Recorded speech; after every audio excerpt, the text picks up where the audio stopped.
Reprise de la Pro D2 pour Mont-de-Marsan et Béziers, des Montois qui restent sur une série de 3 matchs sans défaite et rêvent de phase finale. Avant le match, un hommage a été rendu à Serhou Rabeni, Serge Kampf et aux victimes des attentats de Bruxelles.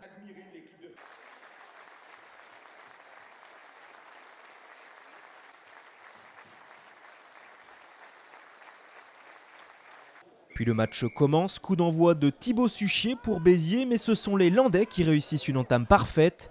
Matthew James ouvre le score sur pénalité 3-0 après 3 minutes de jeu. Les Montois mettent beaucoup de rythme d'entrée. Sur ce jeu déployé, le ballon va atterrir dans les bras d'Adriou Delaye. Le Fidjien s'échappe avant de prolonger au pied pour son arrière Johan Laous Aspiazou. Le dribbling, mais c'est Jean-Baptiste Barrère, le troisième ligne biterrois, qui va sauver les siens in extremis. Quelques instants plus tard, les Montois vont enfin accéder à l'embut biterrois avec cet essai tout en force d'Aïssini Tolanga. L'ouvreur néo-zélandais de Mont-de-Marsan ne flanche pas et fait grimper le score à 10-0. Avant d'ajouter 3 nouveaux points sans difficulté. 13-0, mais Béziers se réveille en fin de première mi-temps. Il souffre en mêlée, mais Valentine éjecte sur son ouvreur qui trouve Vakasegu au centre-terrain.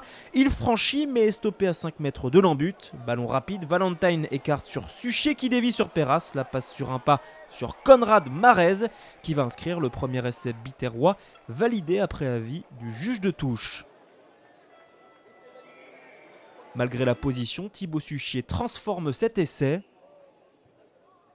À la pause, le stade montois mène logiquement 13-7 car les Montois dominent largement ce premier acte. Et au retour des vestiaires, les hommes de Christophe Lossuc et David Oradou vont asseoir leur supériorité. Ormaechea libère ses 3 quarts qui réalisent ce très joli mouvement. Ropaté Ratou hérite finalement du ballon, mais il est stoppé dans les 22 mètres Héroltais. Alors le demi-de-mêlée montois insiste avec son troisième ligne, Yann Bretous, qui est stoppé net par Vakasegu. Mais Ormaechea trouve un trou de souris, il soulève pour Tolanga qui donne en tombant à Lionel Dargier pour le deuxième essai montois également transformé. 3 minutes plus tard, Ormaechea ajuste une chistera à son intérieur pour Ropaté Ratou qui va finir en aplatissant le troisième essai de Mont-de-Marsan.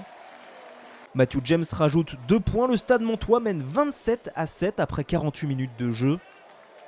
Et le score manque de s'alourdir avec cette nouvelle tentative, mais cette fois-ci ratée de Matthew James. Mais les malheurs continuent pour Béziers, carton jaune pour Bernard Tokotou.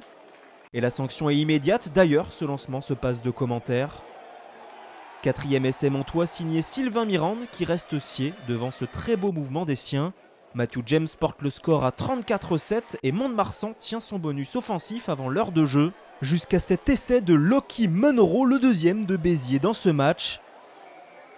L'ouvreur biterrois transforme 34-14 pour Mont-de-Marsan. Des Montois qui dans la foulée vont inscrire un 5e essai par l'intermédiaire de Philippus Liebenberg.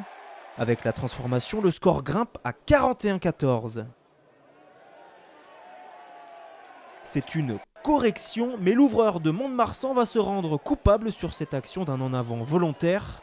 Il écope logiquement d'un carton jaune. Alors quitte à repartir bredouille, Béziers dans un ultime élan va inscrire un 3e essai et gâcher la fête à Guy Boniface. Loki Munro transforme, score final 41-21 pour le stade montois. 4e match sans défaite pour les Landais qui peuvent continuer de rêver à une demi-finale. Béziers enchaîne un 4e revers consécutif à l'extérieur.